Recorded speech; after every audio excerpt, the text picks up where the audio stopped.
Hello students, and welcome to the next lesson in our AS Level Psychology course. Today we're going to be looking at cultural variations in attachment. So what is a meta-analysis? Isgendun and Grunenberg conducted a meta-analysis which then would compare attachment types all over the world of a strange situation. So a meta-analysis is a means to compare the results from different experiments all in one analysis. They compared the levels of attachment types in different countries altogether. So this is what they found. They took different experiments of the strange situation that happened all over the world and then compared all the levels of attachment to see if the culture may have influenced different attachment levels. And this is what they found. In the USA, where the first original strange situation took place, they found that about 60% were type B, 21% were type A, and 14% type C. This was pretty much average all around the world. The type B was probably the most common attachment type in all countries, except really for Israel.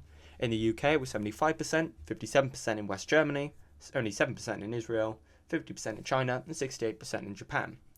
Hit pause and be sure to copy out this diagram. You don't have to draw all the countries, just make sure you know what levels of attachment were used in each country, because when analysing this in your exam you may get a 12 marker on it. It might be important to know these stats. So now we're going to look at the findings and general patterns in these stats. Globally, the most common attachment type is type B, and the least common attachment type is type C.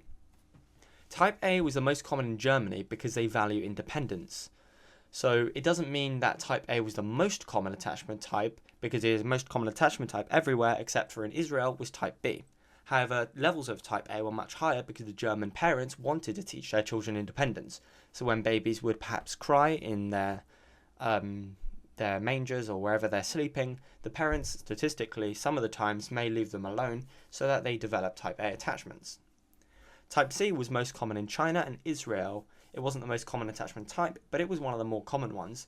This was because in the first 12 months of life, children typically spend a lot of time away from their mothers when they're developing. So now we're going to evaluate the meta-analysis. The calculation of all the averages was invalid.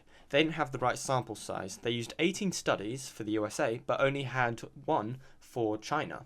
So as a result, they're taking averages of far too many studies in one place and far too little in another. So perhaps this could have had some anomalous results in the ratings. Also, the sample size was invalid. No countries were used from Africa or South America, so we didn't get a feel for the global patterns of attachment, just levels of attachment in China, Europe, and the USA. There could also be observer bias because different people conducted each study. So in Japan, for example, they may have had a different idea of what a secure attachment type B attachment is than they did in the USA. That's going to be a study we're going to be looking at later on in the course. Also, media influence and globalization could have influenced the way children form attachment in different cultures.